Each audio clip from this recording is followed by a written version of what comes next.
Hello, hello, hello, hello. Are you ready for some podcasting? Welcome to In the Closet with. It's once again Pride Month, and this year I wanted to celebrate with my fellow creatives. Throughout June, the stream will be guested by a variety of people where we talk about the queer experience. Today, I'm joined by CBedford, any pronouns, also known as CBedford art on Twitter. Hello? Hello? You ready Hello. to rock and roll? Yeah, let's go. Delightful. Let's do this. Why don't you introduce yourself? Okay, so my name is C. Bedford, or at least I go by C. Bedford. I'm an artist and I do comics and paintings and illustrations. And at the moment I started working on video games, which is really fun and exciting. And I just want to say real quick, I opened the video so I could see our little pictures bleeping, and I'm having a small heart attack seeing mine. It looks so cute, and I love it. Thank you for drawing me. Of course. I have to be completely honest, and these things are so tricky to phrase without coming off as like a creepoid. But drawing you was probably one of the most intimidating things because you are by far one of the most beautiful people I know of. Oh man. Well, I would say, don't worry about that. Like in person, I very much have like that thing where I take a lot of I try to take really flattering photos, and it takes hours. And in person, I don't look at all the same. Dude, that's very relatable though. But I have seen photos of you that's been taken like on conventions and stuff. And you still look fly as hell. Well, thank you. I appreciate that. But I am very glad that you're liking the shark. It's been really fun making them for everyone, and see people being so happy about being a little shark. That surprised me. Yeah, I also like this kind of pose that I'm doing as well. It makes me think of in manga where you've got the students who dress themselves with the pompadours, and they're kind of doing Yes. that, bossman squat pose. I love it. It's appealing to me. I'm very glad. That's because in my mind you're incredibly cool and badass. Not to sound like I am super sucking up, but you're a very cool person to use God. A vocabulary like we're back in the schoolyard. No, if my partner could hear this, he would be absolutely pissing himself right now, because it's very much the opposite. But yeah, no, thanks for having me, and I'm sure it will be a pleasure. It will be an absolute pleasure. Yeah, I mean, we already had a little pre-chat, and as we both said, we should already be recording from the get-go, because we just jumped straight into the, with most guests, I have, this checklist I go through straight out the gate, but we were, right talking about, drawing not safe for work. It's, straight to the juicy stuff. Yeah, I realized, so I, had to, stop myself, because I was like, oh, if I say it all now, there'd be nothing left to, talk about. Yeah. It'll just feel like weird repetition. Yeah. But yeah, go ahead. In that same vein, though, I do have to say, you together with one of my other guests this month are the artists that I've followed the longest online that I'm still following. And, oh wow! It is very humbling and also very surreal to sit there and have a chat with you, because I followed you since the olden times, aka Tumblr. Yeah. And I'm pretty. Yeah, no, oh, sorry. No, go ahead. No, I was just gonna say, because I remember you interacting with all my stuff so long ago, because I think I was still doing one of my very, very first comics, and you were doing, you were drawing the character from your witch comic at the time, and I think it only just started. So yeah, that was donkey years ago, and no, I remember. And then when you started following me on Twitter, and you're like, hey, it's me, and I was like, oh, it's you. And it feels like it was just yesterday. Yeah, and that feels like ages ago now. But both yesterday and ages ago, thanks to the last couple of years. Yeah. My sense of time is really terrible. So everything is always yesterday and years ago for me. but no, I don't know, I don't know what to say, because like it's really nice to hear that, but then at the same time I'm like, oh, it's just me and Jaws. Like, I've known you.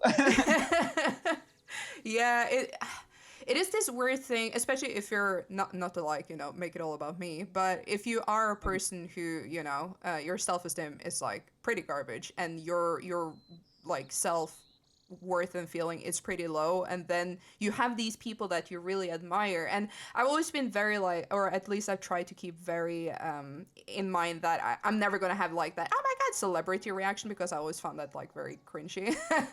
Yeah, uh, yeah, yeah. but it is hard to not feel this slight overwhelming feeling when you actually get to interact with the people you look up to, especially for me art wise, because that to me is like the most important thing. Like, I know a lot of people are like that with actual celebrities in terms of like actors or whatever, but I can say Hmm. for certain that if I got to meet people like you or other people that I really admire art wise in real life, it would bring me so much more joy and fulfillment than meeting, I don't know, Leonardo DiCaprio or whatever.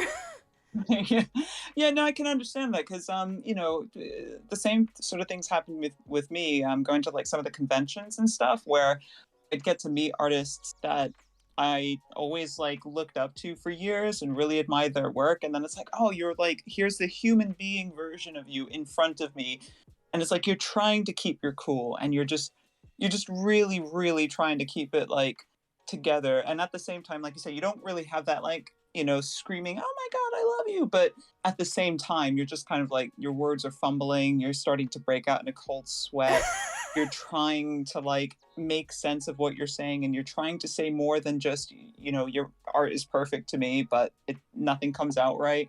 So I can 100% understand what that feeling is, because it's not like you're necessarily idolizing the person to a point where the person themselves is just this perfect thing, but it's, you just appreciate and admire the work so Mm. much, and to actually meet the person who gets to create those things and those ideas and see how they actually are, it's kind of yeah, it's kind of, yeah, it is surreal, it is weird.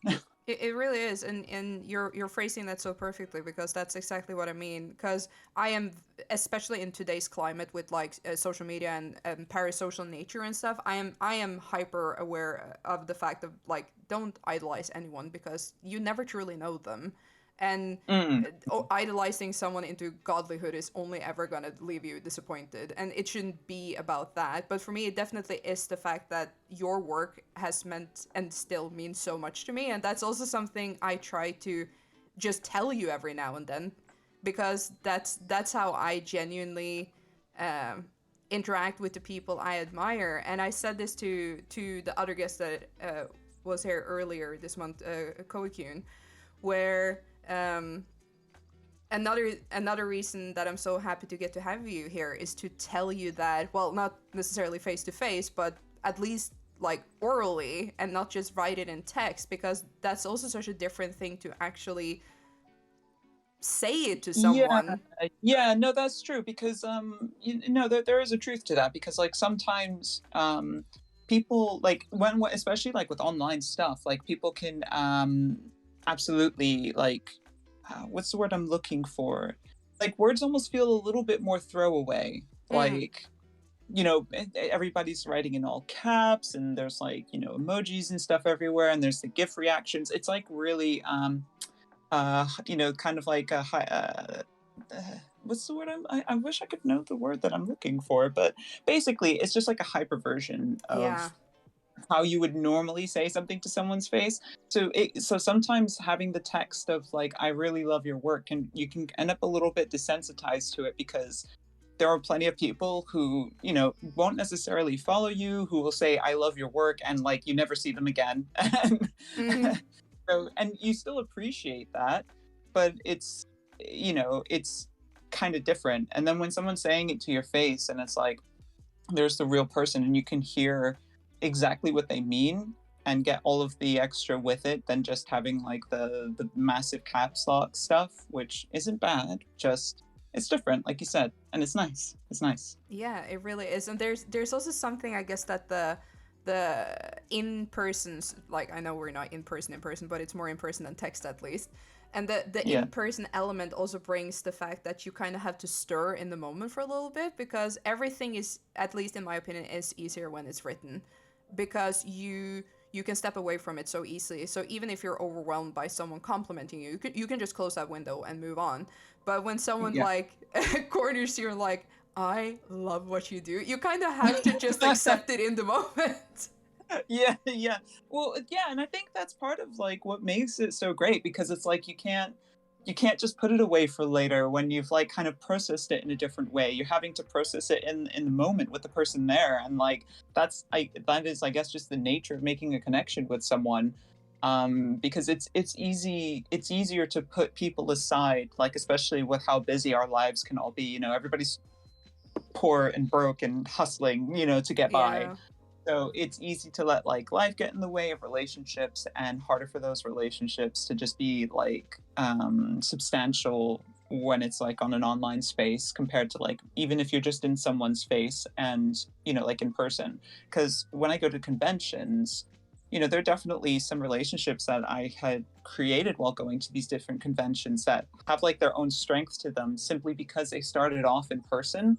Mm. And those people, like I've had those people come and see me like in my hometown, and we spend the day together and all this stuff, which is a lot harder to start that kind of relationship with someone online, just because there's so many more people. It's not feasible to have that kind of connection with everyone online all the time anyway. Yeah, So exactly. That's so true, because people are so much more accessible online because you can keep the interaction short and brief and like sweet and easy.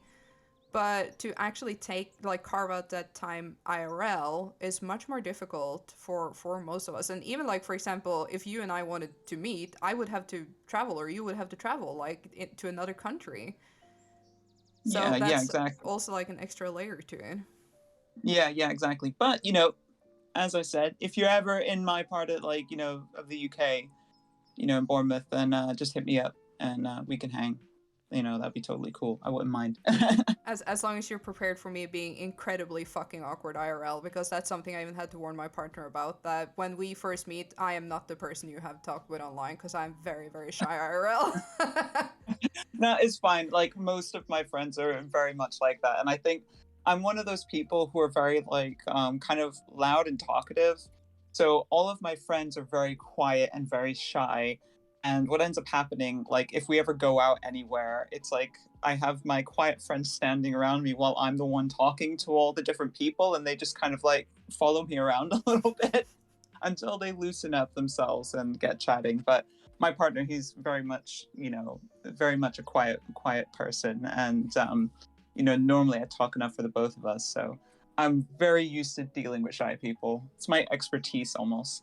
Well, that's the delight. It looks like you almost have like an entourage then, I guess.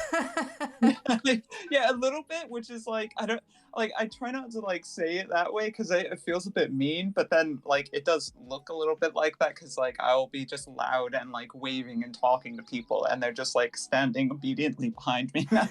It makes you look So very important, though. well, I also I realized actually, because I talk so much, I realize that like I get this thing now where I realize I'm talking too much. And what I'll do now is I like try to include my friends into the conversation, and I'll be like, what do you think, Aru? And then they'll be like, I don't, why are you doing this? I don't want to say anything. They're like, why are I'm you being throwing me this silent for a curveball? reason. Yeah. Uh, so I try to be inclusive, but like it doesn't always work out. I mean, I would say I can of course only speak from my perspective, but I would see that as a form of inclusivity anyway. Just you like being kind of like the parachute parent for all your shy friends when you're in social settings. Like, you're safe with me. Don't worry, I will deal with the social aspects. You can just hang and vibe.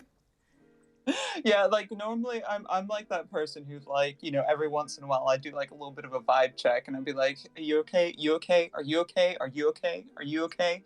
And like do that like every half hour just to make sure nobody's being left out. And Yeah. they're all like, yep, I'm fine. Stop asking. Oh, that's so sweet though. I love that.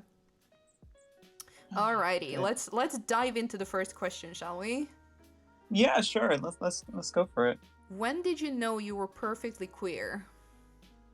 Oh goodness. Now, see, this one's really tricky because I felt like I knew, and then I felt like I didn't know, and then I like rediscovered it. Mm-hmm. Um, so when I was younger, I always had that thing in my mind, like, oh, everyone's a little bit gay, like I just assumed that the rest of the world had similar experiences as to myself. Like, this would have been between the ages of like, I don't know, 8, maybe around 8, 9 or so, maybe 11.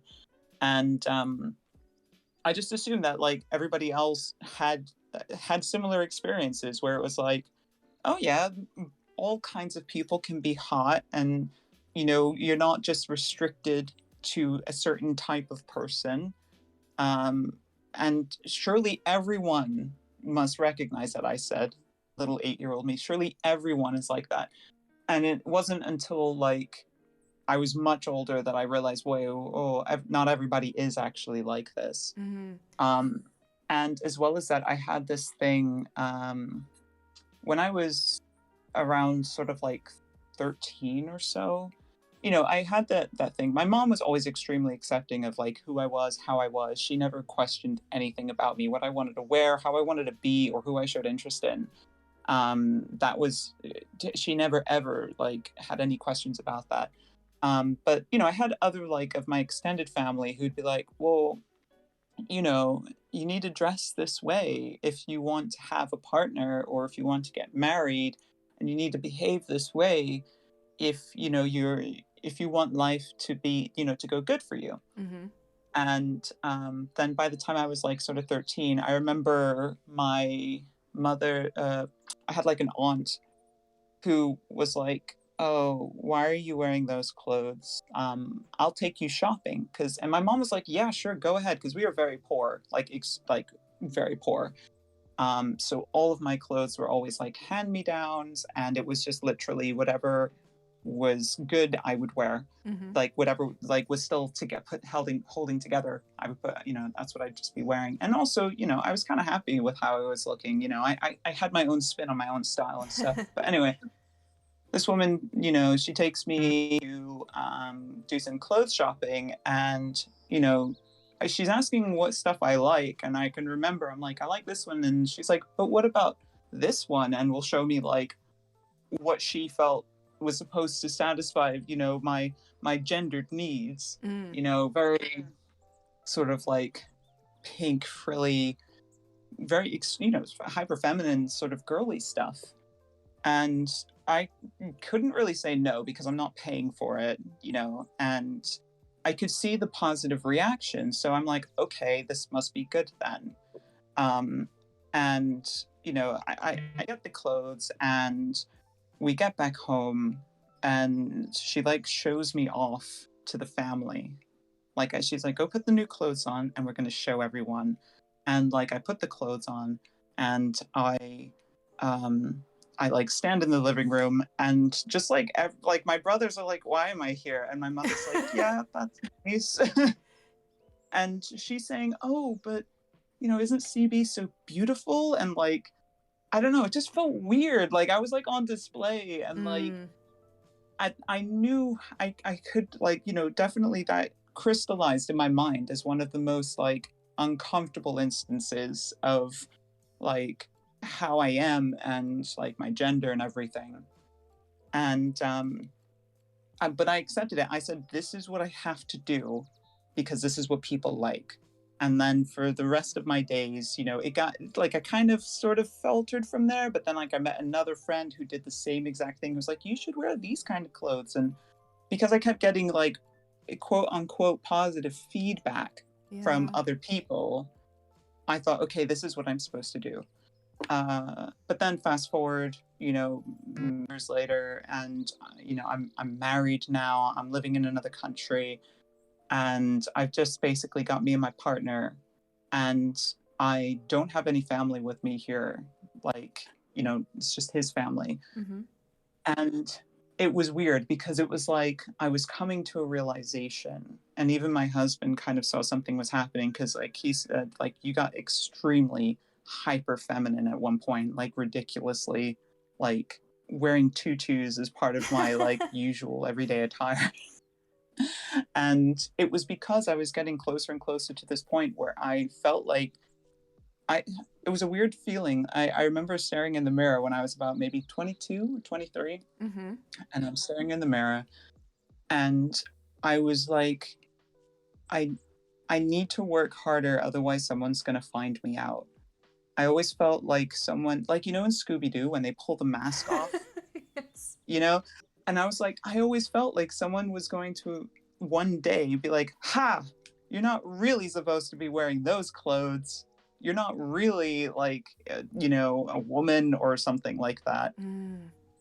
And it was just such a weird feeling. Like, I just kept feeling like, no, I need to force myself to be more womanly to belong to I used to use this phrase as stay as part of the gene pool, I used to say to myself. Mm-hmm.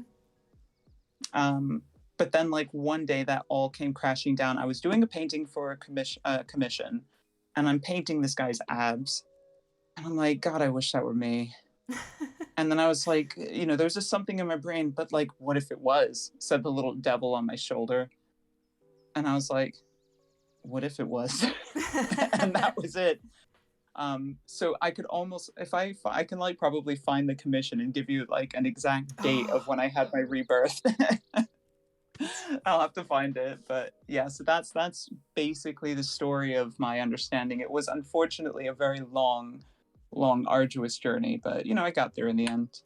I have to say though, it is very like a lot of what you're saying is incredibly relatable to me because these are like running this segment through Pride. I of course get to share like some of my sides of things because it's like a back and forth.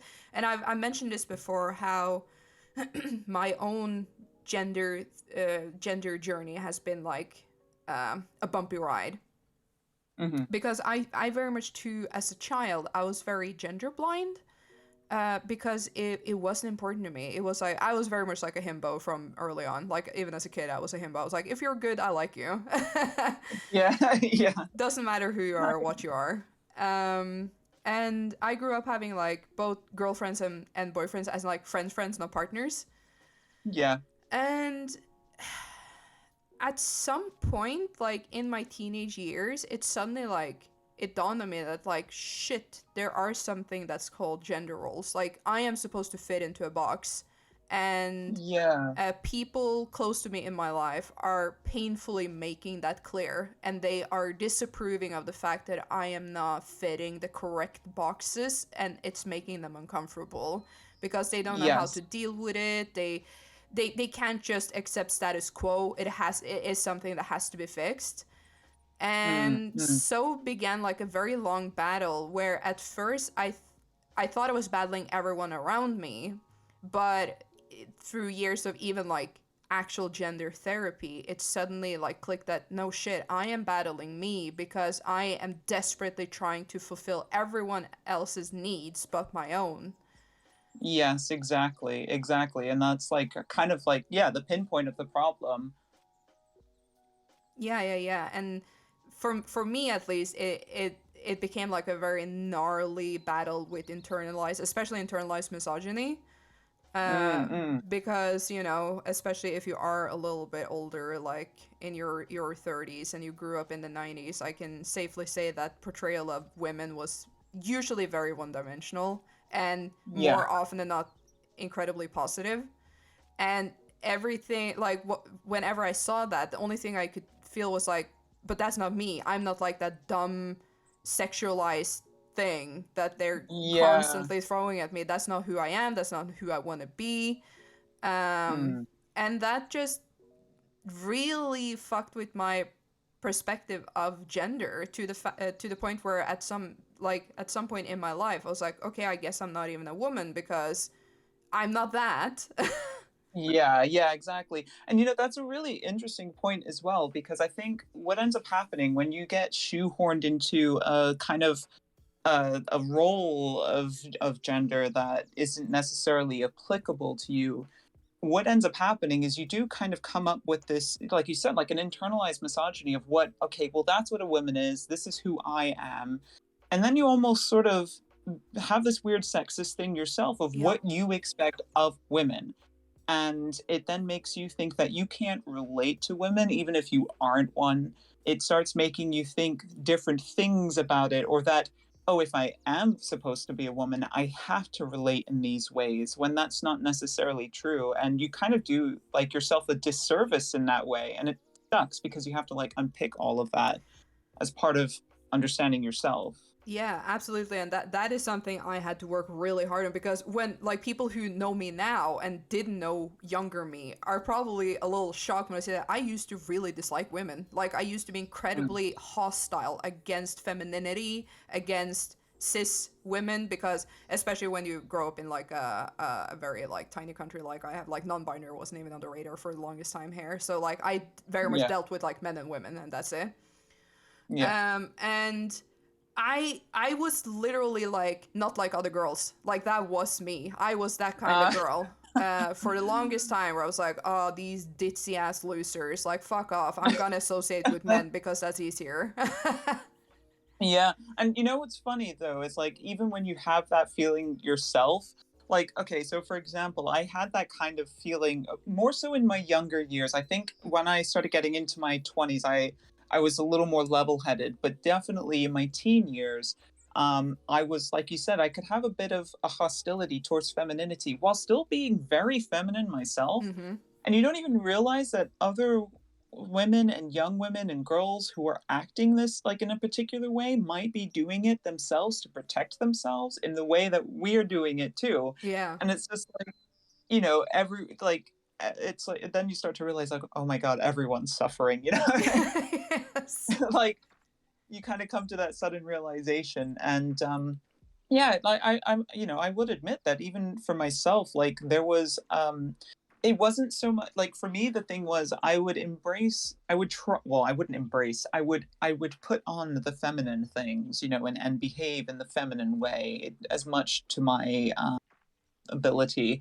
But when it came to things like especially like the media that I would consume, like definitely I was like that, sort of 14-year-old who was like, oh, I'm not going to read this novel because it has a woman as the main role, Mm-hmm. and the women are too emotional, or oh, they're not written very well.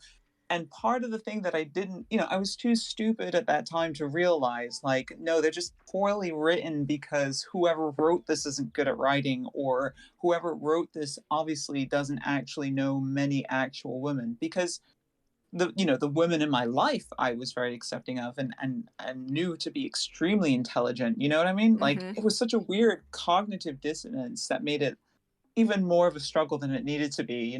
Yeah, absolutely. Oh, that's so true. That's so very true. Because thinking back on it, I wasn't like, I never acted upon that spite in real life. It's not like I like publicly shamed women, because the Yeah, women exactly. who surrounded me were a-okay.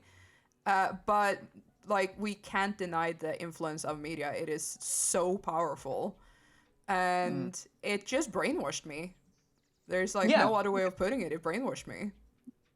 Yeah, no, absolutely. Because like I said, like any movies and comics and all of that stuff, like there's a lot of the time where the women characters sort of fall flat, and you just start thinking, especially at a young age, that it's the woman character's fault, rather than it's because it's a woman, rather than thinking, actually, no, hold on, this woman isn't real. Someone created her this way, Mm-hmm.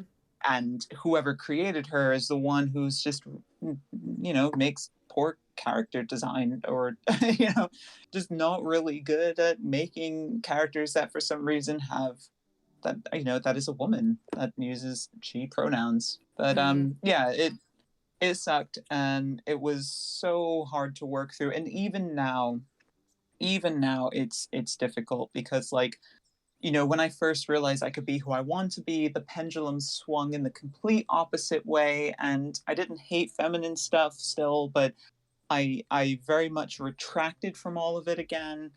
And it took me a while to find my balance. It took me a while for me to, I don't know, to find how I really want to be and what I'm okay with, and not feel like the slight, you know, how do I say, like when the pendulum swung back the other way, it felt like I couldn't have anything feminine on me, because then it felt Mm. like I was regressing again. But I've moved beyond that now, thankfully, and I've been able to be a little bit happier with how I am. Oh, what you're saying is so relatable. Not to be like, I totally get it, but it's so relatable because I am still struggling with that. Like uh, and not to say that this is something that will ever shift because I've never been fond of wearing dresses, but there are Mhm. days where I'm like, would I like enjoy putting on a wig and put on a dress and I'm like, ew, no, fuck no, that's girly shit. And then I have to like, it's not that. It's just that it's not for you. But the Yes. like, I think like it was last month or something. I felt so proud because for the first time in years, I bought an actual bra again because I only wear sports bras because they're so gender Mm. neutral, and Yeah. I don't enjoy like I have no need to wear sexy lingerie. Like sorry, I'm one of those like all black underwear people because and Yeah. just like no laces, no nothing cuz it's just going to do the business of hiding my bits and that's it. Yeah. I was Yeah. inherently not a sexy person. uh, but I went to a store with my mother because she was just gonna get some clothes, and then I saw this bra on a mannequin, and I was like, dang, that's such a pretty bra. And it was like lacy, like white. It was Yeah. like everything I'm not. And I was like, I'm gonna buy that. And then I bought Oh. it and I took some photos and sent to my partner. And I felt like I looked like a door wearing a bra because I just don't have like that typical sexy, like feminine frame. But I was like, I don't fucking care. I dig this bra and I'm gonna wear it. Yeah, and you know what? I think also, like, that's part of the thing too. Like, when you're trying to sort of find yourself, this is part of the reason. Like, I've got some porn comics, which I'm imagining some people who already know me know that they exist. And what the main porn comic that I do, 13. The main character is actually very much designed after myself, Mm-hmm.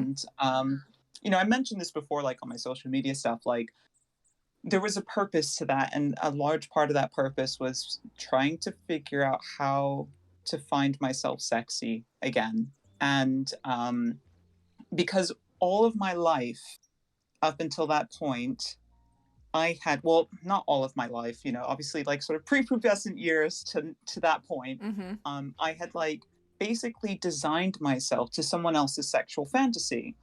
And all of a sudden, I stopped doing that. And I was like, I had this thing of like, but wait, if I'm not behaving sexy, does that mean that I'm not sexy anymore? And I didn't feel like that was true. And I already had this. Okay, so with me being mixed race as well, like, I'm half black. And I also had like internalized racism from a young age, Mm. because I've had things like, um, my mother told me once that my great grandmother told my mom that I was too dark, and my mom didn't. My mom would tell me these things only because she wanted me to know the people in my life. Like, Ah, she didn't yeah. like, she didn't want to hide things from me. Um, so it wasn't like she was telling me to make me feel bad, and she didn't tell me until I was older.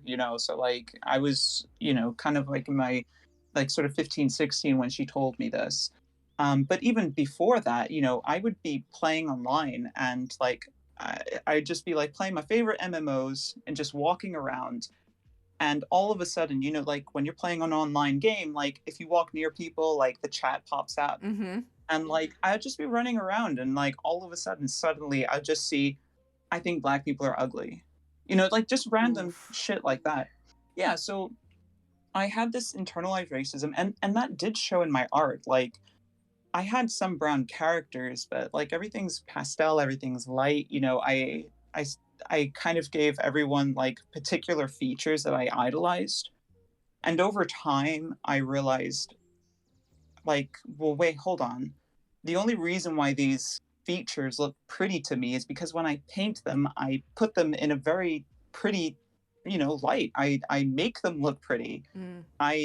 I work hard to make these features look good, because if I look at actual white people in real life, they don't look like that either. So I was like, okay, so let's stop doing that. And that it helped a lot with my internalized racism. And I thought, okay, let me do the same thing now, but more personally with myself and how I see myself. And I thought, I'm gonna do this porn comic. It's gonna have me in it, and I'm just gonna try and draw myself really sexy with my sexy features, and I'm gonna, like, see if I what I think. And oh man, my self image changed, like, I don't know, like, so quickly. I was like, wow, I am actually kind of hot. Like, like, it just really changed how I started seeing myself. And part of that, like, because you were saying, like, oh, it was like a door with a bra on, and you didn't have that feminine figure. But the thing is like, you start to, over time, as you start accepting yourself more, you start realizing, but wait, a door with a bra on is sexy. And, like, it kind of changes everything. Yeah, absolutely. And oh, it's so endearing hearing you say this because yesterday my guest was one of my close friends who is a former adult content creator, Oh and yeah. they used to perform in porn. And I had to ask the question because we're close friends, so I dared to be a little cheeky, and I said, like, how is it seeing yourself in porn? Like, is that Yeah. fucking weird? And they had like a weirdly similar answer to you, like, no, because the camera frames my beauty, because the camera is Mm. capturing like all my best sides and trying to make me look desirable. So seeing myself perform made me feel good about myself. And that is so similar to what you're saying about like making a character looking like you and performing like sexy stuff. Yeah, exactly. So whenever I'm at the conventions, and people are like, like, I'm selling my comics, and we start onto the, because it's quite obvious, because, like, I show them, because the character's on the back of the comic. So after I give my little, like, pitch, to them, I flip the book over and I say, and it's starring me. Because, like, if they open the book, they're going to see the hat, and, like, I have a hat on and it looks like me. So I try to, like, beat them to it, basically. And I was like, I'm in it. And a lot of people are, like, really intrigued at that point. And I'm always encouraging people, like, all the time. I'm like, self inserts. I know a lot of people, like, when you're younger, self inserts seem really cringy to some people. Um, but as I got older, I'm just like, there's not enough time on this earth. My life is way too short. I cannot start, I can't hate myself forever. And I do still struggle with that. Like, even yesterday, I was, like, having a bit of a breakdown in the bathroom because, like, I had so much self loathing. But, Mm. there's just not enough time. And I always encourage people to do self inserts because it's such a great way to, like, reflect on yourself and try to find ways to appreciate yourself. And, if somebody wants to, like, bash on you for finding a way to say that, yeah, I'm hot, then that's more on them. That's people some people just hate seeing that kind of, like, self-love and self-appreciation because they don't know how to do it themselves, or Mm-hmm. they feel bad when they do it themselves. So I wouldn't pay any mind to that. I would say, make yourself inserts, put them in there, have fun, because at the same time, like, you can do whatever you want. If you're your own character and you're in the comic, you can never make a wrong decision, because you can't write the character poorly, because you would know exactly what they wanted to do. So Yeah, yeah, that's very true. One question comes to mind though, which is, uh, do you ever find the thought uncomfortable that because obviously these are not safe for work comics, do mhm. you ever find the thought uncomfortable that some people sexualize you? Not really, actually. Like, I mean, sometimes, like, I think about it and I'm like, oh, I hope someone's, like, finding me hot out there. But no, it doesn't actually bother me that much. I think the only way it could bother me is if someone took it, like, a step too far to think that they knew who I was or knew me Mm, because they read my comics, because that isn't the case. Like, it is still a character. It is still not going to be the entire experience of me. because I couldn't possibly articulate my own complexity as a human. Like, that's just one thing that we struggle with, is expressing ourselves in our entirety, like consciously. Mm. But the idea of someone finding me, like, sort of sexualizing me in that way, or finding me sexy, or even jacking off to the comic, no, that doesn't bother me. I think it's kind of fun or funny. But I think I'm also quite, like, when it comes to sex and the topic of sex and talking about sex, like, it's never been an issue for me. My mom would always, like, discuss these things with me, like, when I was, like, very young. I Mm-hmm. remember watching, like, I was 8 years old and watching the show Real Sex with my mom, and it was really late, and I'm just, like, there asking all these questions, and it was like an episode about, like, pegging, and I'm like, Mom, what are they doing? And she's like, well, pegging is when. So, my mom was also very open sexually, and so it doesn't bother me. Yeah, yeah. I had somewhat of the same, where my mother was also very like, not probably to the extent your mother was, but sex was never Mhm. something shrouded in mystery for me, Yeah, which yeah. has made me incredibly real. Like, I've even had streams where I've talked about like dildos and shit like that, like personal purchases, like stuff like that, because I just trust that a certain audience is able to separate talking about sex and being super Yeah. open and okay about it and not being gross, because I super admire that you're kind of like more carefree about it, in terms like, if someone is masturbating to me, I don't fucking care, like whatever, just don't make it weird to me. I Yeah. will say my boundaries are a little closer, where I can share a lot, but don't come to me and say that you're fantasize about me, because that makes me incredibly uncomfortable, because I'm not yours Yeah, to yeah. fantasize about. Yeah, exactly, exactly. And I mean, I think that's also kind of the difference between, like, a fantasy and a reality. A fantasy is what you keep inside. Yeah. Not like, you don't bring it into the realm of reality. And I can definitely understand, for some people, especially, like, saying say just kind of coming out with what sexual thoughts you've had about a person, that that takes it out of the realm of fantasy, and now you are bringing the person into your world of sexuality. So it is there, it is quite like that. There's quite a big gulf between the things of talking about sex and being sexual.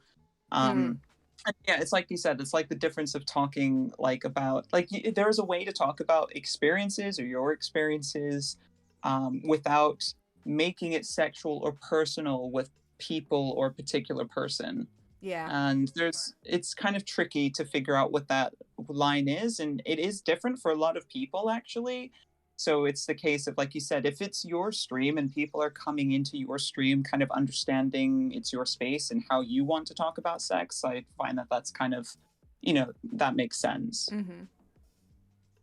Yeah, yeah, yeah. In kind of like that same vein of, like, I guess maybe not fantasies, but I'm doing a very poor segue here. That's What right. was your first crush slash fascination that challenged the expectations of society? Oh goodness, you know what, I sent those answers and I can't even remember what I wrote down. What did I even write down for the answer, because I can't remember. Let's see. Let's see. Goodness. I can read you verbatim what you wrote if you want.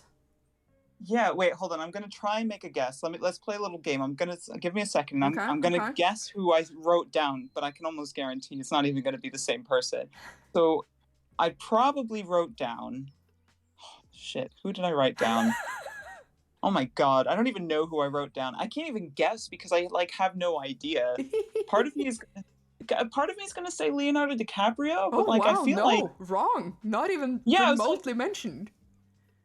yeah, who did I write down? Who did I write down? So in this question, you actually didn't give someone specific. You just said that your family commented upon your androgynous characters. Oh yeah. Yeah, see, look, because the thing about Leonardo DiCaprio, I liked Yeah, him when I was 12, but I think I liked him because he kind of looked like a girl. this is very true. He is very andro, or at least Yeah, was like when he was younger. yeah, like in Titanic, or yeah, I think it was Titanic, where I had, like, that feeling for him. He had, like, the kind of sort of, like, weird hairstyle thing going on. You know, there was a little bit of length to it, but like he had quite androgynous features. But I liked him when I was very young. But as I got older, I was like, actually, no, I'm okay. But yeah, Poor DiCaprio. yeah. I mean, I think he's doing quite all right. He's not. No, he's not ugly. He's just not for me. That's You know, super he's fair. just not for me. Yeah, and I think that's probably why I always find it hard to answer. Like, why I couldn't come up with an answer, because I was like, but who would it have been? But I think the real honest answer would have been like my own characters. All right, like I was drawing these little hot characters for a reason, and that's because they didn't exist anywhere else.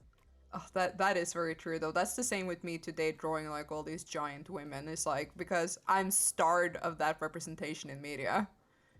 Yeah, exactly. So, oh goodness. Oh, but you know who I was infatuated with when I was younger, but I didn't quite understand it as a crush at the time because, again, I was quite little. It would have been China from WWE, used to be known as WWF back in the day, the wrestling Yeah, is she channel. the one with like the face markings? Did she have No, like she wore black leather all the time and had black like straight hair and like would sometimes have it in like a high ponytail. She basically looked like an extremely buff dominatrix. And it was spelled, I think it was actually, I'm going to Google it now. I think it was Chyna. Yeah, you're right. Yes. I'm googling it too. Yeah, yeah, kind of like a buffer Cena, the warrior princess. Yes, she looks like Xena. And I never got to watch Xena, but oh man, I thought she was absolutely intriguing to me, and like I couldn't understand why. But you know, she was my favorite. Whenever she was on, my brothers would be like, "Oh, China's on." And I'd be like, "Yeah, go China!" Thanks for And enabling me. yeah, yeah. And the funny thing about my brothers is they would like see my drawings and stuff, and they would kind of understand that like, oh, I liked people who didn't look normal, as they'd say. But they didn't, you know, I didn't get like ragged on too much about it. Like oftentimes they'd like actually get me things and it'd be like, oh, I thought you'd like this, and it would be like, you know, some shitty manga with like a guy with long hair or something, you know. So they were supportive in their own way. Yeah, oh my god, I had the same thing, especially in like secondary school, which is like early teens here, where Hmm. my friends would know that my taste was very like peculiar and different to like the quote unquote normies. Yeah. And I would have friends come over to me like, "Oh my god, Joss! Yesterday I saw a dude. I knew you would have liked him because he was so ugly." And they meant that like in the kindest possible way. Oh goodness. Yeah, it was it was very much like that for me. Like, why do you have such weird taste in people? But funnily, my mom, you know, she had like kind of similar weird taste in like, well, I say weird. It's not really that weird, but obviously compared to like a large number of people, it was different. But my mom had such a penchant for and you know, androgynous men herself, but Mm. not like as androgynous as mine. But you know, she loved what's his name from Placebo, the band. Oh God, what's his name? The main singer Oh, was you're like her asking the wrong everything. person. I'm so Oh unfamiliar with placebo. God. Well, you know, if you like, if you could just imagine, he was like kind of like this emo goth boy, Mm-hmm. like eyeliner and lipstick, and like he had like kind of like a bob cut sort of thing going on, and you know, extremely very feminine. And I remember like there was one magazine that posted like, I think it was Rolling Stones, it was like the top 10 hottest women right now, and he was number 10. um so she liked men like that, and then also she was really into the film Crow. There was Yeah. the yeah, that kind of guy. Like, oh my god, if the guy was like sort of, you know, looked impoverished, diseased slightly, and you know, tired, So with greasy hair. vampires. Oh yeah, oh my goodness, my mom was so into it, and like I'm pretty sure that had some influence on me growing up. Yes, Brian Molko. Yes, there you go. That's somebody's written it in Oh the yeah, chat yeah, yeah, there. yeah. I googled him and I've definitely seen images of him. Yeah. But yeah, so like it's just funny how it works, how it is.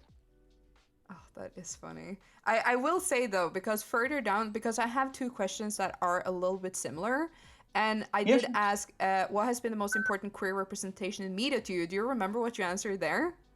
Yes, yes, I did. I was thinking about this earlier because it took me a long time to answer this one, and I put what's her name? Sailor Uranus from Sailor Moon, and I always remember what her actual name is. It's like something with a U, but I had we watched the American version, so like she had like some other weird name and I could never remember it.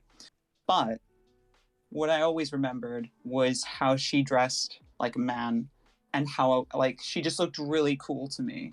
And I actually ended up buying one of the Sailor Moon mangas when I was like 13. Mm-hmm. And we didn't have a lot of Sailor Moon merchandise in the States. And I was always like obsessive trying to find anything Sailor Moon that I could purchase. I would beg my mom to buy because it would literally just be the one thing. And if I didn't buy it then, it would be gone and it will never come back. Um, so we were at Toys R Us and they had Sailor Moon mangas there. And I was blown away because I was like, how do they have these? Like, not even the bookstore has this stuff. Anyway, so she buys it for me. And in that, in the one that I had, she she meets Sailor Uranus for the like at some point, and Uranus kind of leans in for a kiss, and Sailor Moon's like, "Are you a boy or a girl?" And Sailor Uranus is like, "Does it matter?" And I was like, "Oh my god!" Like I was so blown away by the concept of it not mattering, and oh man, I just loved everything about her. Even though I can't remember her name, I'm just shit with names. So diehard Sailor Uranus fans are gonna have to forgive me. Um, but yeah, it was just and also she was a lesbian. Like her girlfriend was Sailor Neptune. Mm-hmm. Oh wait, no, hold on. Do I have them like mixed up? No, I have to like I, look. I I think have to you're look correct. now. I have to admit, I've never Yes. watched a lot of Sailor Moon, so I'm very like my knowledge is incredibly bastardized. But I think you're correct because I kept mixing up Jupiter and Uranus. Yeah, But Jupiter's the other tomboyish one. She's got like exactly, the brown ponytail. yeah. Yeah. Sailor Uranus, who is also, now that I've looked it up, Haruka. Yeah, she's the one with the like kind of the short blonde hair.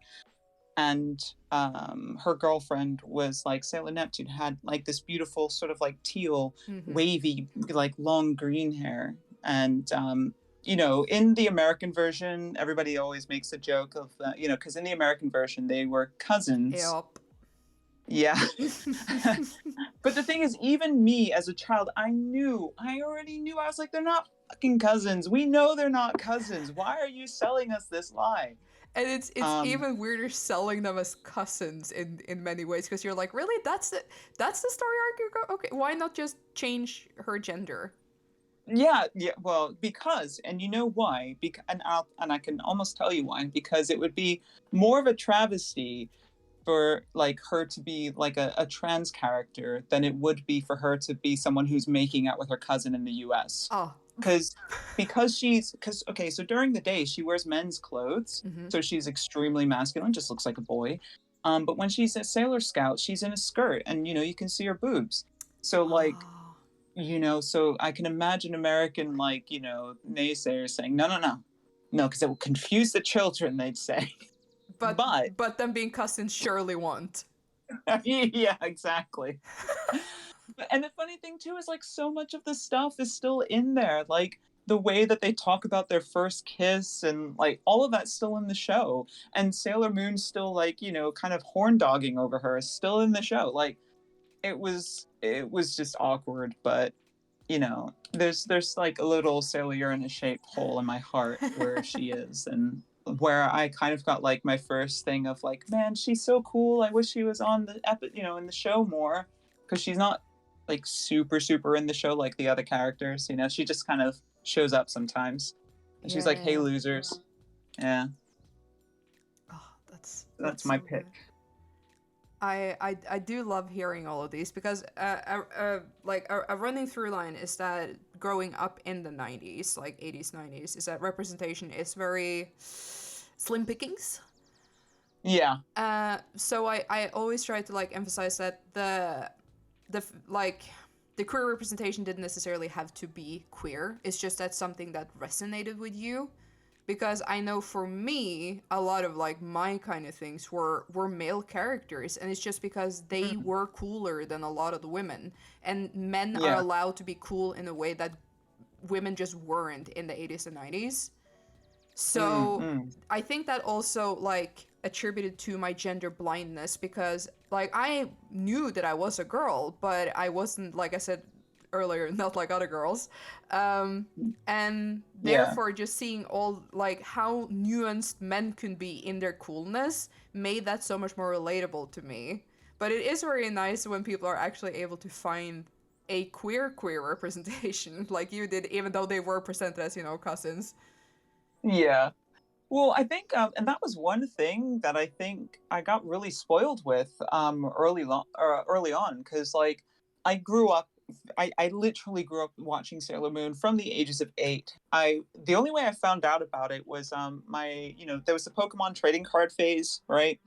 And my brother bought home these cards, and he said, I have a friend who collects more than Pokemon cards, and he Mm. gave me these, and I think you will really like them, he says. And he gives me these cards. They're Sailor Moon trading cards. They're just pictures. So it's not like fighting or anything. It's just drawings or like pictures from the cartoon itself. Mm-hmm. And oh my God, I was so immediately obsessed. I was like, this is the coolest thing I've ever seen in my entire life. I was like, the drawings look amazing. The design, like my brain just exploded in like this kind of color of like that Sailor Moon palette, you know? Oh yeah. So I was like, oh my God. And then one day I am watching Pokemon before I go to school, and there was an advert for Sailor Moon, which was supposed to show after Pokemon, but before I would have left for school already. So what I used to do was I used to some days be like, Mom, I'm too sick to go to school, so I could watch Sailor Moon, right? That's how obsessed I was. And then it came on after school, so I started watching it then. And that whole thing is like, it's like super queer. Like you have, and I mean, the representation in itself isn't obviously perfect because all of the characters are pale. Actually, no, not all of them, but most of them are pale and very slim. And, Yeah. so in some ways it's dated, but in many other ways, there was lots of representation in there that just didn't exist. You had extremely intelligent women who were, going through it. Like the whole story is about like them going through it. And you have Sailor Moon, whose child comes from the future, and she basically becomes a teenage mom. She's 14, having to take care of a child, basically. And you have like gay characters. You have in the later series, you have proper gender fluid characters, like where they are literally men during the day, and then when they transform, they become women. And it's Mm. not the case of like Sailor Uranus, where I'm a woman wearing man's clothing. It's literally they are a man and they are part of a male boy band. And there was actually a gay couple, but they did change the gender of one of them.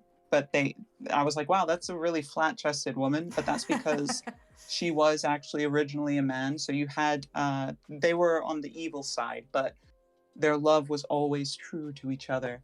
And I'll always harp on about Sailor Moon because like I got all of this stuff and I was very lucky that I came across that show, because even though they tried to hide it, it was still so obvious. So I had like this influx of queer stuff to me at such a young age. And Mm. I'd always recommend for people to like read the manga or to maybe watch some of the show, because it's really funny, and there's so much more to it, like than just wearing the skirt and being pretty. Even though she's called Pretty Soldier Sailor Moon, she like goes through the pains of like being worried about her physique. And you know she like the Sailor Moon character was really relatable. Like she was clumsy, she was yeah, she was really bad at doing stuff, but she cared so much about her friends that she'd do anything for them. And then yeah, you had like Sailor Jupiter, who was like taller than everyone and couldn't find a date, so her friend goes like on a dance with her.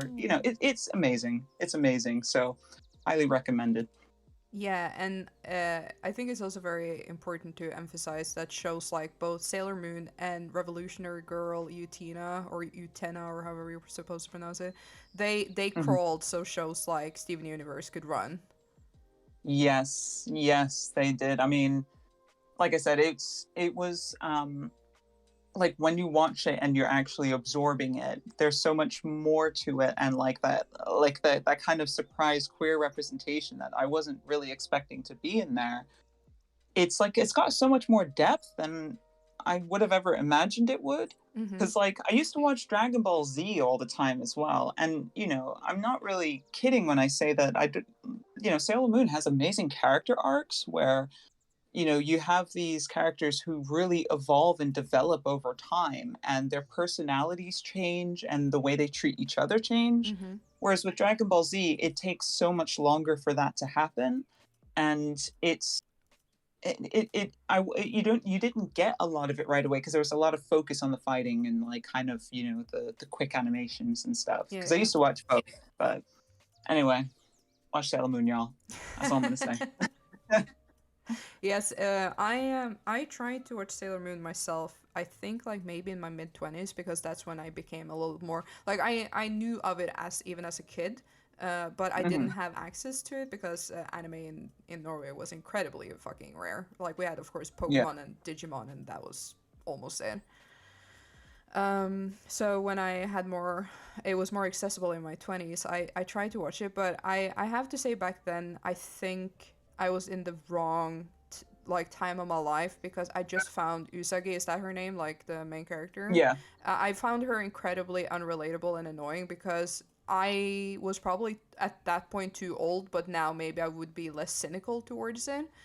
yeah, Um, yeah, because she was incredibly loud, screaming all the time, like how yeah. she's voiced is a lot of like like all the time, which drives me batty. Yeah, But also just the fact like you even pointed out yourself like how some is very dated because she is incredibly fucking thin, and they yeah, fat shame yeah, her, and I'm like, yeah, dude, this is yeah, yeah, woofaroo. This is not age well. yeah, yeah. And that's the thing too. Like I said, like it's one of those things where I think whenever you have any sort of media from the past, there's always going to be some things that are just like, man, why you got to be like this? That's very true, and that's why I say that I appreciate what it gave us because while I've never really invested in Sailor Moon, I did a couple of years back truly invest in Revolutionary Girl Utena because I thought it was going to be incredibly queer. Yeah, Because that's kind of what I was sold, and it's one of those like fat lies I will never forgive anyone for trying to like sell me. Because I got the entire collection of the manga, and I yeah. sit here reading it, and my squinting just like it grows and grows and grows for every page because I'm like, this is queer bait at its finest, and it's so frustratingly misogynistic, and it's stale as milk. Like it's the opposite of aging like a fine wine, and I was just so upset by that. But then in hindsight, I know that some scenes have been like plucked or lifted directly from Utena to stuff like Steven Universe. Like there's a sword fight Yeah, with Pearl where she is like they storyboarded a fight from Utena. Like there's yeah, like they're not even trying to hide it. yeah, Um, yeah, yeah. so I'm very appreciative because like the whole magical girl genre from the 80s and 90s to me feel very stale, but I can Mhm. super see the positive impact they had. Yeah, I think it's the case too.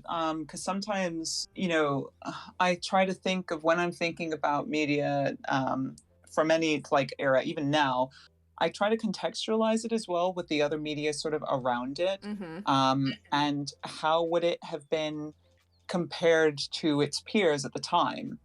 And I think that also helps kind of give perspective as to why at the time something would have been basically the same or seeming like it was groundbreaking. Because one thing I know is I watched Twin Peaks a lot later than most people did because like it came out ages ago, and I watched it maybe I don't know 5 years ago. And when I watched Twin Peaks, and I thought that the way that the women characters were written, some of them felt very like real. And like I kind of recognize people in those roles. Mm-hmm. And so in my mind, I'm thinking, oh wow, these are like some really kind of complex and interesting women characters. And I was talking to my friend Christopher, who would have seen it when it came out, and he, he's like, he's like a like super like academic.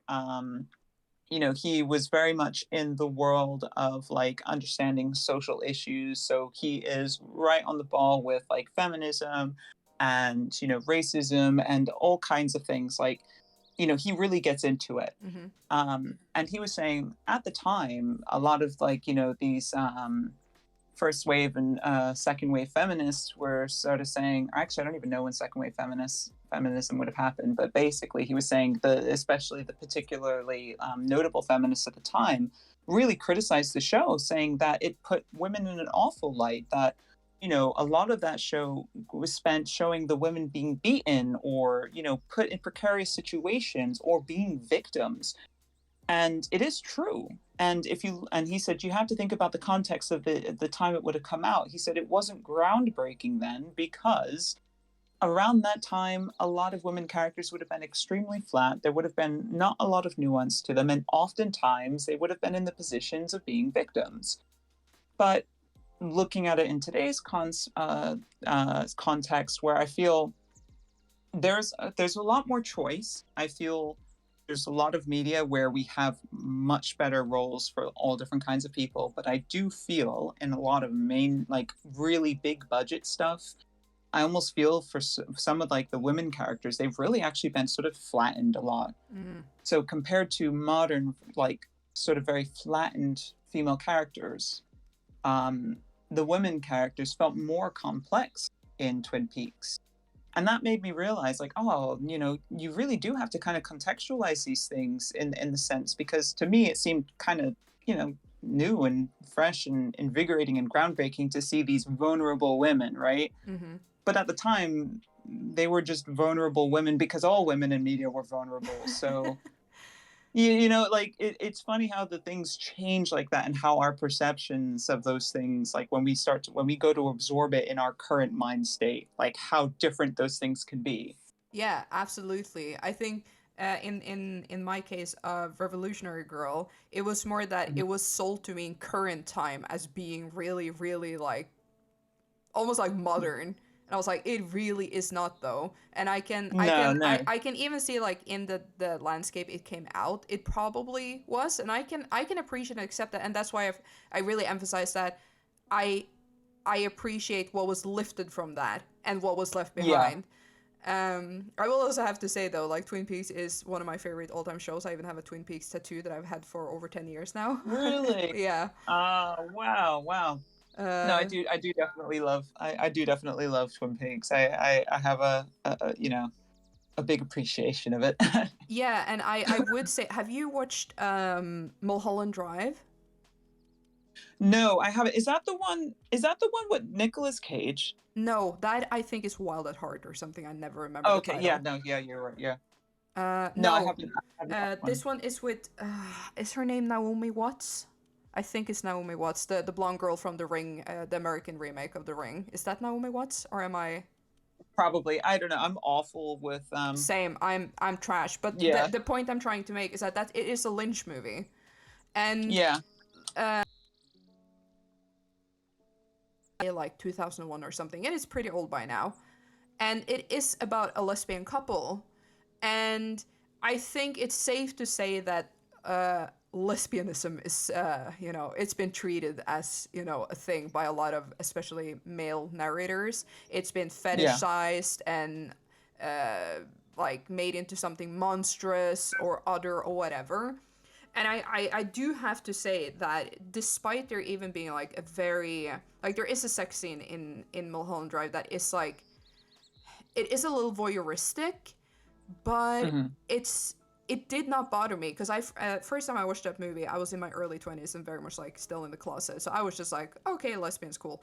But I rewatched it, I believe early this year, and I was just blown away by, I think it's treated with so much care and respect, and it gave me like, I really do enjoy David Lynch, even though I think his movies are tough, and some of them are definitely not for me. I adore his vision and him as an author. Like, I think he is a Yeah. very, very cool guy, at least from like a Yeah, public yeah, yeah. perspective. And it was so refreshing seeing something made by, obviously I'm not going to claim to know his sexuality and identity, but at least publicly he presents as like a cis white guy. Yeah. And to see the story about like a lesbian couple, and it is a very like, it is a tragic movie, but it's not tragic because they're lesbians. It's the landscape they're Yeah. in that's tragic, and that was just mind blowing to see such a relatively old movie handle that so well. Yeah, yeah. I'll have to check it out now. I'll have to see. What was it called? Well, I could probably find it Mulholland quite easy. Drive, Mulholland Drive. which is a No, place in I'll have to check Hollywood, it. I believe. Yeah. But no, it is interesting when you can like definitely see like you said like a certain nuance in what the person is creating. But I think that definitely comes when someone's being honest and like about what they are making, like they're being genuine. And I think that's what really drives people to something and being able to connect with it and allow someone to write something that isn't actually like what they are. If Mm-hmm. you're genuine about what you're writing and how you're trying to approach it, because you're trying to write the characters as like characters and not as a archetype alone, then I think that's when you like kind of the magic happens. Yeah, yeah, absolutely. I super agree. In the same veins of being queer, though, what's the most positive impact being queer has had on you? Oh, good. I'm trying to even like look. I don't even remember at all what I wrote. I was like, oh, it'll be fine. I was like, I should save this, and I was like, no, it'll be fine. I'll remember. But then, of course, I like had to move the date. Um, gosh, I think for me, it's just been being able to be more free. Mm-hmm. Like, I spent so much time when I was like kind of closeting myself. Um, I spent a lot of time, like, I didn't necessarily worry about what other people thought about me all the time, but I definitely worried about how I could potentially be perceived, if Mm, that makes sense. yeah. Like I had to make sure I was like, I didn't do unflattering faces or do unflattering poses or do unflattering this or that. Like I was definitely aware of how I was like physically behaving in the world. Even to the point of like making my voice very, very high pitched. Like, um, I like sometimes it's really difficult for me to watch like old videos like that my partner took because like when I'm talking like this. Like it's just completely like I can hear that voice and I can remember how I was like practicing that voice. Um and how I was conscious of that voice and now I can just kind of talk however and I find like it fluctuates all the time and sometimes I can be a bit more high pitched, sometimes I can be quite low and I don't have to worry about that anymore. I realize I don't have to worry about being consistent with an act that I was putting out into the world.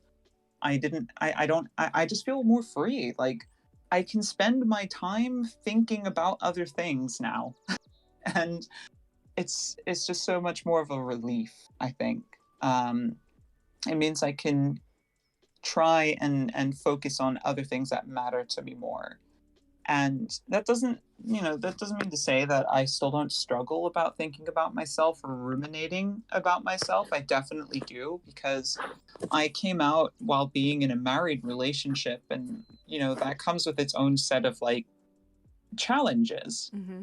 um and when you have those like well, I say when, for me coming out in the relationship meant that I was conscious of how it affected my partner and what he was like, what was happening to the relationship for him. Because, he married, it was essentially almost like he married one person and then one day it was like, it was like I just changed into a different person.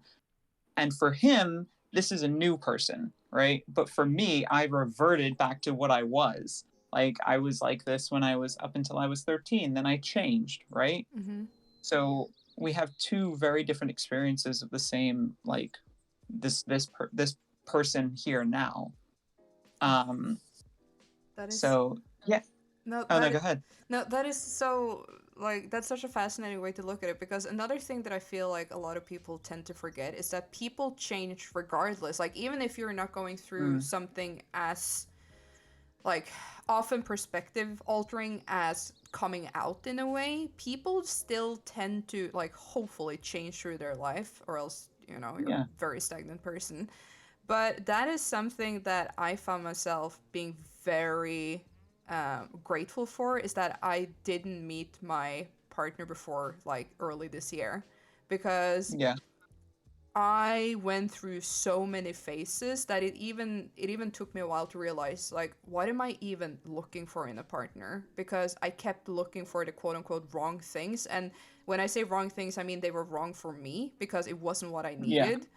Um, and when I suddenly realized, like, fuck, this is the kind of person I'm into, did not see that coming. But that took so much soul searching to get there, and I'm like in that way. I'm kind of glad that, and this sounds so horrible because I am not grateful for it in like in a world scale Yeah. way, but I realized I was a lesbian like a year before the pandemic. Oh wow. And then the Gosh. pandemic hit, and I got 2 years to just sit there, not being able to like properly date anyone, not being able to like Oh go out and meet goodness. people. Yeah, I was gonna say, like, you didn't have any time to like go out and explore the world. You're like, yeah, I'm a lesbian. And then you I had to sit inside. I joked that me coming out caused the pandemic because the world was like, shut it down, we can't give her access. And like when it was ongoing, I was incredibly frustrated because I was like, fuck, like I know finally who I am and I'm so ready to fucking be a raging Yeah. lesbian and just explore. Like that's not how it would have been, because like I said, in real life I'm incredibly shy, so it's not like I would go out there and be like, hey, finger guns, pew pew baby. Like that's Yeah, not no, how. but like In my in your mind, I would mind. be fucking, Tom Cruise and just like going to the bar like, sup, babe. Not how I would be in real life at all. I probably wouldn't even go to a gay bar because the thought alone terrifies me. But in my wild late night fantasies, I was like the cool cat that would just get all the ladies. Yeah, yeah, of course. I think that kind of happens a little bit when anybody comes out though. Like you finally it's because like you become the person you really are, and you're like, "Oh man." And you're just feeling yourself so much. And it's weird how when you become the person you are, you can kind of focus more on the person you're into and less about, well, how am I looking to this other person I'm supposed to be dating? You know what I Mm-hmm. mean? Like Mm-hmm. you're able to like actually focus on the relationship properly. Yeah. And so like I mean it's great that you got to like definitely go through that journey. Like the thing is when it comes to like going through the journey, right, it's just going to be it's always going to be a struggle no matter which way around it happens, because even with me coming out with my part, like being married, like it there was some things that really sucked about it. Like I felt like I was deceiving, like I just deceived him this whole time. And he never said that he felt like he'd been deceived, but one thing he worried about was like, one thing that he expressed was like, wait, if all of that about you wasn't true, does that mean that you didn't really like me? Mm. And that was so painful. That was like a knife through the heart when when he explained that to me. And when he kind of expressed that, and it was extremely complex, right? Like there was no easy answer for any of the questions he had, because I was just learning everything about myself, and he immediately had all these questions and I had to articulate those things. And of course, because I wasn't 100% sure about myself, I couldn't always express it properly, which meant like sometimes I'd say something and it wasn't quite right, and then he would interpret a completely different thing. Yeah. So you can imagine how that would go. But at the same time, there was a lot of instances where he was so supportive, where like I would say, oh my God, what if this or what if that? And, he was like, but, you told me you're still you. So, we'll just figure it out along the way. And there are times where I'd just be crying and he'd be able to hold me and all of this stuff. So there were, it's just kind of different. Like, no matter how you end up going through the journey, just when the people are around you, if they're not around you, and whoever is there to sort of like give that helping hand, they still do that. um, and yes, there maybe it's a bit harder to kind of. I think it was harder for me maybe to come to terms 100% because like I was a bit worried like if I overstepped my boundaries, then I would scare Tom off.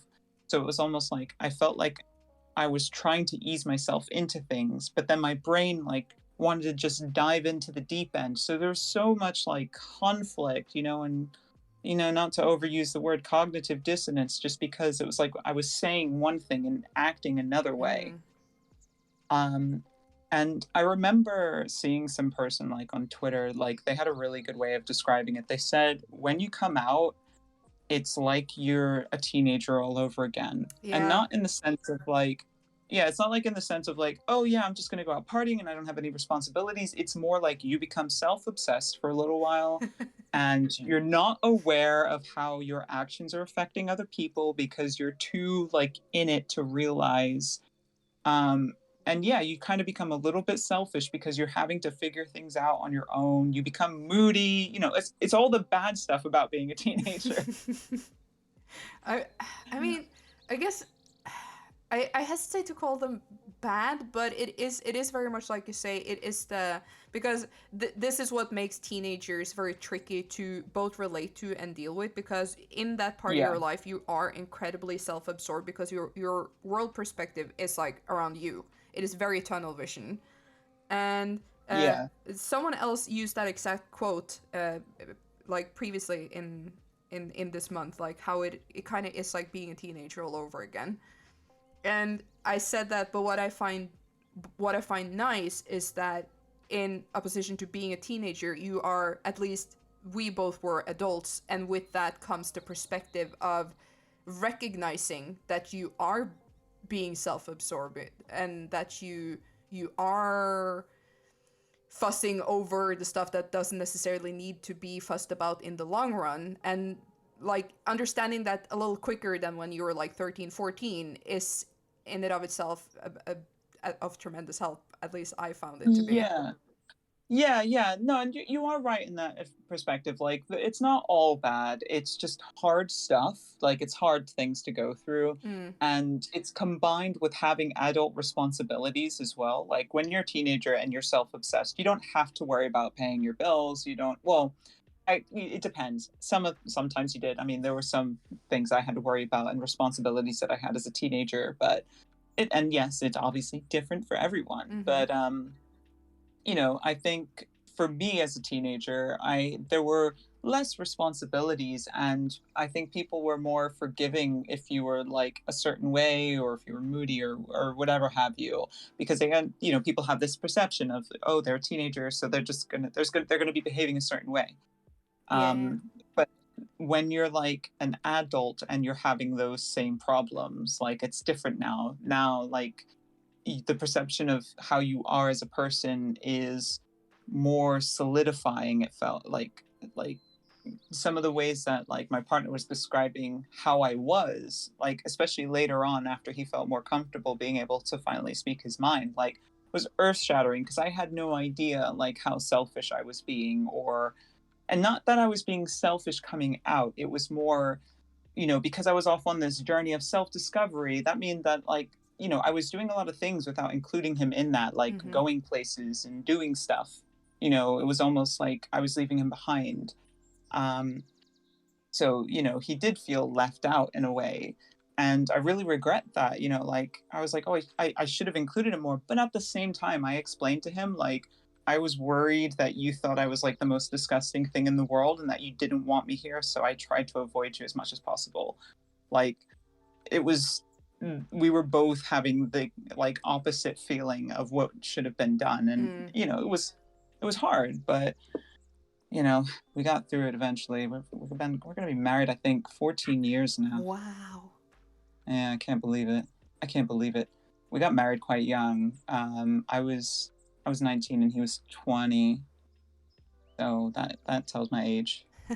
Oh, oh goodness. But yeah, no. So 14 years now, and yeah, and like you said, people, they always change. People always change, and I think, coming out, I think that's more of like people see that as like a really noticeable change because you stop hiding a lot of stuff, but Mm, it's changes that did already happen, just it just winds up and it has to catch up with the rest of the world. Like, it's stuff we already thought about, we're just telling the world now. And when we've had years to think about it, we now have to tell someone in the span of like a single text of like, okay, this is who I am, by the way. Stuff like that. So it feels very fast and rapid for everyone else, but like for me it felt agonizingly slow. mm, I was like, oh my god, I'm still going through this, yeah. but yeah, no, it is what it is. And I think there's also something to be said about like a relationship that withstands that kind of challenge, because I think a lot of people don't necessarily bring their end game into a relationship because they're like, oh yeah, it's gonna be fun for a while, and if it sucks, I'm out. But Mm. your relationship survived the difficulties that you faced at the time, and to me, there's something incredibly valuable and beautiful about that, because you're at the end of the day, you both survived. Yeah, yeah, I think well, I think the thing is that we were both so like inherently into each other, um that there's just something when it's like when you're just so into a person, you just realize they're not like a replaceable thing, Mm-hmm. right? And then on top of that, it's just, I think, I don't know, like I wish I could have like words of wisdom or something in that case, because I know that there are a lot of people when they come out and they're in a relationship, it doesn't always work out. But I think for me, the thing that always came to be like, if ever I would think about like my partner alone in the world without me, like I immediately want to start crying. Like I just immediately feel like such distress and like pain in my heart, and I'm like, no. And it's such a visceral feeling, and I think because of that visceral feeling, I was going to fight tooth and nail, like, to try. And even if I couldn't explain myself, I was going to try my damnedest to make myself understood. And I still struggle now making myself understood to him. Like, there are a lot of times when I'm just trying to like express myself and it doesn't come out right and he doesn't quite get it. But we just keep trying until we do get it, because there has to be a way. There Hmm. has to be a way. Yeah. Oh, I love that. I'm a hopeless romantic, so stuff like this, I'm just like, no. I love uh, it. We previously touched upon both your comic and the fact that you are now like into the video game industry side of things. But do you want to like touch more upon if you have like a passion project relevant to being queer?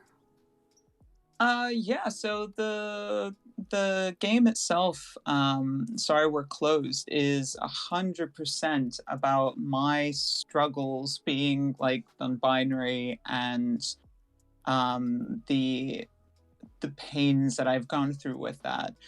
And there's a lot of big news that will eventually come out with that, and there's a Mm-hmm. lot of stuff that I can't talk about right now, which is both like, oh, that's amazing, I could be one of those people that say that now, but also sucks.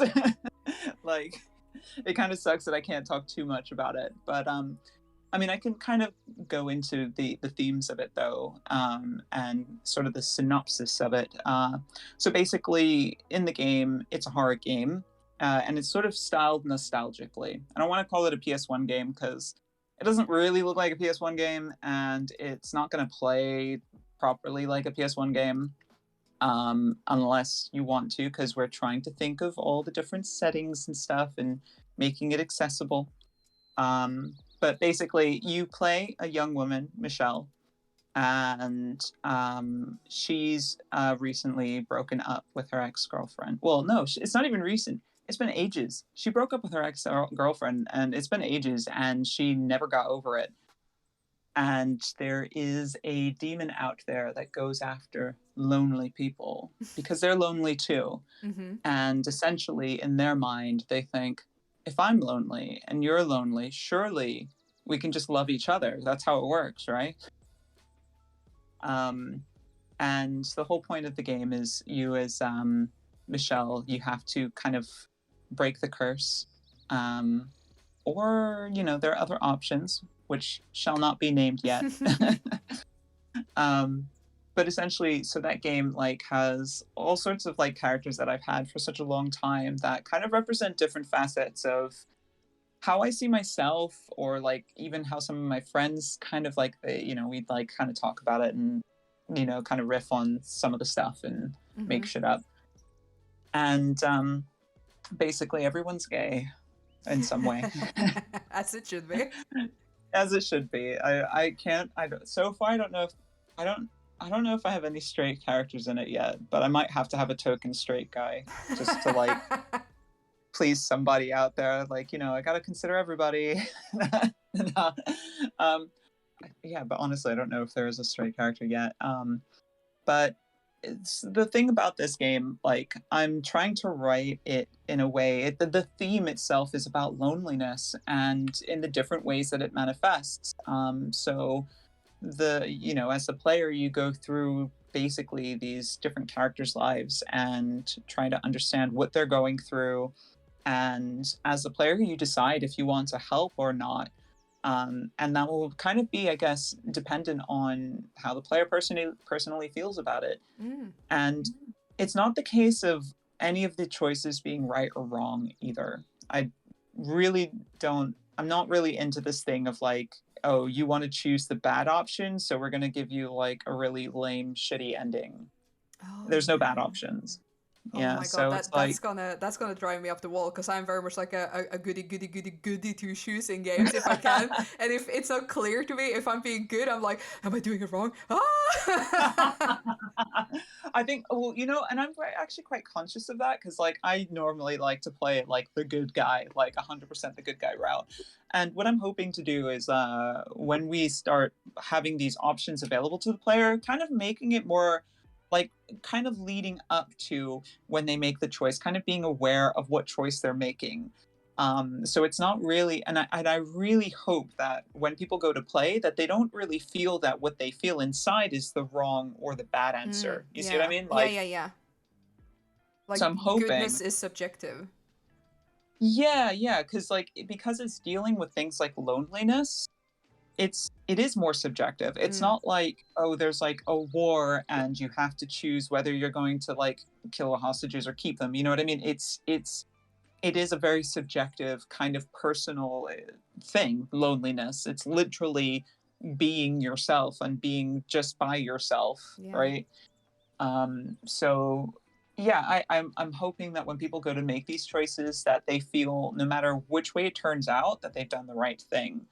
And with those choices, then we hope to have endings that reflect that, that will be available to the player. And the main antagonist, I will say, is probably the embodiment of my experience of what coming out was like, and what it meant to struggle with trying to be myself and not knowing if that was okay, and not having okay, sometimes you see online, somebody's come out and isn't this amazing because everybody still loves them, and it's a nice happy video, and that's great, that's fantastic. But when it's in real life and you kind of come out, it's not like a party, No. And there's there's not a validation immediately, and you're wait, is this bad then? Yeah, that's very true. Coming out tends to be either incredibly glamorized or demonized. There's no middle ground, or more I guess I should say more relatable ground of it's it can be messy and tricky, but it can also be incredibly beautiful and rewarding. It's like it's all about the environment you're in, who you are, who you're with, etc., etc. Like there's so many factors Mhm. playing into how that is received and perceived. So Yeah. when I see those like videos, not to like put anyone on blast, because it's wonderful for the people it happens with. When let's say you have like a very young person who's like, I came out as trans and my grandparents super accepted it and they immediately started using my name. It's like, that's wonderful. That's great. But that's so not the reality for a lot of people out there. Yeah, yeah, and it's the thing of like when your experience doesn't like if your experience doesn't match up with either the demonized version or the super hyper accepting version that you see online, which we end up seeing probably because they're kind of more rare anyway. Mm. So they're more significant. But like when it doesn't match in either of these categories neatly, all of a sudden you're like, but wait, hold on a second. Like it's like that thing where I was saying before, where it feels like it's happening so slowly, but for everyone else, it's happening very quickly. Mm. And then you kind of get like stuck in your own head, and you start like there are some times where I was like, oh my god, I wish I could just like shove everything back in the closet, and like there was like attempts, but they were awful and failed horribly. But it's so in this game. I'm hoping, like, obviously, antagonist is, kind of seen at first as an evil entity because they're doing something bad. But I want when people, because, the player's going to be engaging with this character. It's not like an evil antagonist who you just fight off and then they disappear for a while. This is going to be someone that you're going to be having conversations with. So I hope that when players are interacting with this particular character, they're starting to see and understand this character's perspective, and not in necessarily a sense of like, oh, okay, so all the evil stuff you did is perfectly fine because, but at the same time, all of these evil things that this character is doing is like a representation of how I felt really selfish and how I felt like I deceived everyone, how I was awful for not coming out sooner, or how I was awful for coming out. Mm. So there are reasons why the things are in there the way that they are, and I just hope that people will be able to relate to it and also find it fun and sexy and funny and hilarious. So Well, I can at least say that I've seen the little snippets and trailers you've put out, yeah, and hearing you talk about it now, getting like a little bigger picture of it, I'm so fucking stoked. yeah. I thank you. I mean, I wish I could like show more stuff. Right now, we're like in a phase of having to be very serious about how to make the game itself fun and playable. Mm-hmm. So unfortunately, that means like there's not a lot of art or flashy things for me to like show. And there's also other like really interesting stuff going on that I just can't say anything about. And it's so there's not been a lot of like the glamorous stuff to show off. So it's nice to be able to kind of talk about at least the story a little bit while there's people here to listen. Yeah, I have to say I super appreciate getting to hear more, because I super understand that like a lot of it has to be secretive for a while, and that like I already Mhm. felt like you shared so much that's making me hella intrigued, because I've Yeah. just from like a visual standpoint, like I've said it already, like I fucking adore your art style, and it's so neatly adopted into the kind of engine that you guys are using, and Yeah. it Thank just you. it it looks retro but also like it's completely own thing, and a lot of that I think has to do with it, like it isn't a PlayStation 1 game because it's made in a modern or more modern era, but Yeah. Exactly. also thanks to your art style being so incredibly unique in the best of ways and so recognizable. It just lends such a great artistic vision to the game.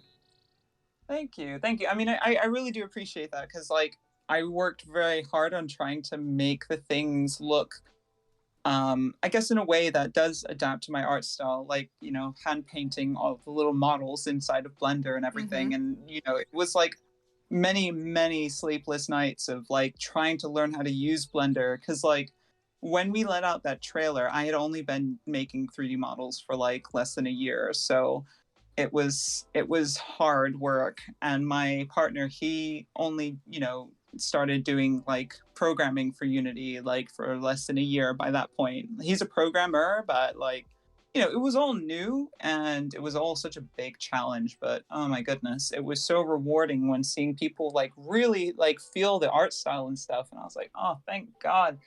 Because I was like, I thought people were gonna think these look like shit, like, but I'm so glad that people can kind of see what we're going for.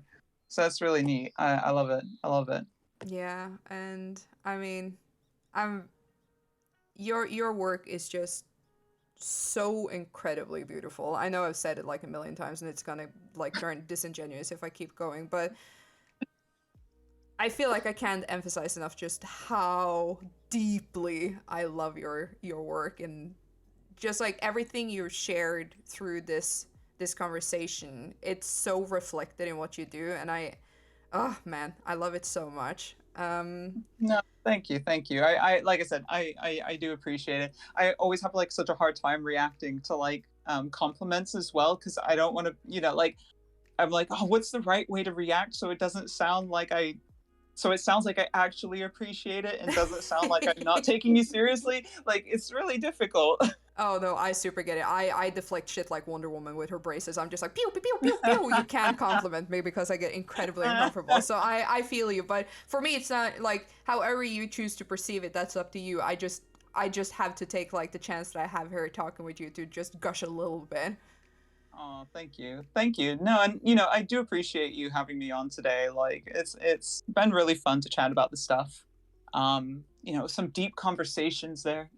Yeah, and I super love it. And I get the sense, I say this to so many of my guests, that I get the sense that we could chat for hours and hours. But I do have to throw you the final question so we can start wrapping up. Yeah, sure. And that is, if you could go back in time and speak with your 13-year-old self, what would you say? Oh, yeah, okay. I remember answering this one because I was like, gosh, if I it's one of those things where like because of where I end up, like at this point in my life, I'm like, if I say anything, I might jeopardize it. Like, I Mm. immediately was like, no, the butterfly effect.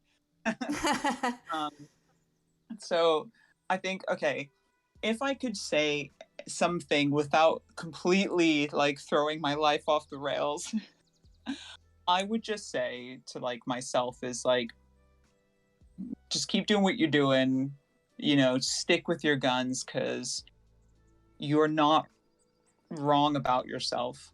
You're not actually wrong. And there will be people who you think know better, but they don't, because especially when you get to their age, you realize you don't know shit. Like, jack shit when you're in your 30s. Like, nothing anyway. So, Mm. just keep doing what you're doing. And, keep just taking those opportunities when they come. Don't worry. Don't worry about if something's going to fail. Um, but at the same time, like, I am in such like, I feel like right now I'm in such an incredible position that is not afforded to a lot of people. Like where I said before, I'm my relationship has survived the coming out, and I'm able to work on my art, and I'm able to um work on like I'm starting to make video games, which is what I always wanted to do when I was a child. Mm. Like, that was my number one dream, and a lot of that is possible because of the person I met and the person I fell in love with. And he, no matter what, helped you know facilitate that. Like, he always tried to let me do and express myself as I wanted to. And if I changed anything, if I didn't meet him, I wonder, like, well, I don't know, like, he was able to bring so many good things out of me. um and I don't know, sometimes I wish, like, oh, I came out earlier in life, right? But Mm-hmm. then, so like, I came to this realization recently that, like, oh, it's kind of cool that I got to live a completely different life as a different person. Like, not a lot of people get a second life, and I kind of got that now. So I don't know, it's pretty neat. Like, it kind of sucks. There's a lot of things that suck about it, and it's definitely a coping mechanism to say, I get to live a second life, but I like to think there's some truth in that. So I don't know. That one's a hard question. That was a tricky question. Yeah, it is kind of a shit question, but like No, it's not a. no, but I mentioned this actually in my to my previous guest because I leave it to the end because I kind of soften up the guest to be emotional about it instead of asking it straight out the gate, where you will most likely just get like some trivial, kind of like somewhat insincere answer. But by the end of this Yeah. conversation, most people have already very like, this is like incredibly humbling to me, but so graciously shared a lot of themselves because it is a very intimate conversation because of the topic. And asking that at the tail end like leaves a lot of very like varying answers that like none are wrong and none are right. It's just your answer. And even if you don't necessarily know what you would say, that in itself is an answer. Yeah, yeah. I mean, like, well, that's the thing. It is a very good last question because it's a bit of like you said, it's a hard question, and I think, yeah, getting a little bit emotional at the end. It's always good to finish off with like words of wisdom at the end, isn't it? Like that's the powerful way to end a good conversation. But it's something that's worth reflecting on, I think, and I think that's why it works at the end, because you kind of walk away thinking like, oh God, what would I say to childlike me? Would childlike me even listen? That's the bigger question I'd ask myself. Yeah, I will say though, I think your answer is very beautiful because I think you are the first one to actually touch upon the fact that I don't know if I would necessarily say too much because despite of the route I took, altering it would also have big ramifications because even I, like, one of the guests threw the questions back at me and I was like, oh fuck, what would woof, what would I say?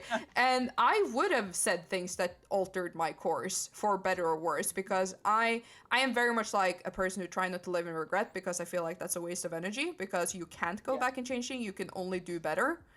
Yeah. Which is also why I'm, for example, like heavily tattooed because I give zero fucks. Like if I regret it later, sucks to be fucking me. That's like a problem for future me. Yeah. And that's kind of like a mentality I try to bring to a lot of stuff where, of course, I too very much am human, and at 2 a.m. I will rock back and forth like, oh my god, I can't believe in second grade I did that thing in front of the... Like, I am only human, so of course I do that too. But given the chance, there are definitely courses I would have worked differently, especially if I could bring the wisdom of where I ended up. So I could have altered some courses to still end up in a similar Yeah. space but better. Yeah. But you saying that, I don't necessarily know that I would have said that much because I'm worried of missing out on the really good stuff. And I think that's so important and not something I necessarily considered before you said it. Yeah, yeah. So now, saying that though, if I could go and talk to 20-year-old me, I'd have a lot to say. Oh my God. I'd have so much to say. That would be Yeah. a different answer then. Yeah, maybe if I do this again next year, I will have to change you from 13 to 20 and see what people answer then. Yeah, yeah. So, like, just be like, oh goodness. Or you can do that whole flip thing of what would you tell your future self? But I don't know if that works so well I can because I definitely have. say for sure that 13-year-old me should just shut the fuck up and smile away because I did not have a lot of intelligent shit to share. Yeah. Oh God. But no, thank you so much for having me on today. It's been wonderful and really fun to talk. Because oftentimes when I'm talking to people, I'm talking about my art and things, and I talk a little bit about myself. But it's been interesting doing the deep dive into the psyche today. Yeah, thank you so much for first of taking the time and also sharing so much. I'm super appreciative. Like I've said to most people who've been here, if not everyone, that doing this was just a shot in the dark and I just reached out on the like pure, like, not to sound like a dated teen, but like purely YOLO principle. Yeah. Of just like, if they say no, they say no, and they're probably not gonna hate me for asking. No, no, of course, of course. So many, like almost everyone said yes, and that is so overwhelming to me because most of you are people that I don't necessarily know that well, but even more importantly, don't know me that well. And the fact that Yeah. you give me that trust to enter this very intimate space and share so much, I am incredibly grateful. Yeah, no, and like I said, it was actually because you get to like talk back to me as well. Like, yeah, I do get to learn more about yourself, and I'm like, oh man, this friend that I've had for so long, finally, I understand. The pieces are So falling no, together. yeah. So no, it's been really fun, and I mean, I'll be chatting to you every now and again anyway, like as we normally do. Yeah, So yeah, I'm yeah. sure we'll bump into each other again, and but and also you got to send me those recommendations of those horror Oh podcasts, like we were yeah. saying before Yeah, the yeah, yeah. call. So yeah, so you Absolutely. have to send me those. I But will no, do thank that. you, thank you so much. And I hope any future interview style things you do, like go as well as this one has. I think you're a pro, and I'm sure you're gonna like kill it with anything else you do in the future. So Oh, thank you'll do you. great. Now you're forcing me to do the Wonder Woman deflecting pew pew. No, you're just gonna have to accept it because like now there's like a group of people watching. So you'd be like, yeah, just thank you, and that's it. That's all Okay, you're allowed okay, to say. okay. I'm being held down to the ground saying thank you. Thank you very much. All uh, right, take care of yourself, and I'll catch you on the flip side. yeah, yeah. You too. Take care. Thank Thank you. you. Bye. Bye. Bye. Did not mean to so abruptly jump out there. Me fat fingering Discord. My bad. Alrighty, folks. Take care of yourself. Love yourself. Love one another. And I'll see you guys around. Bye.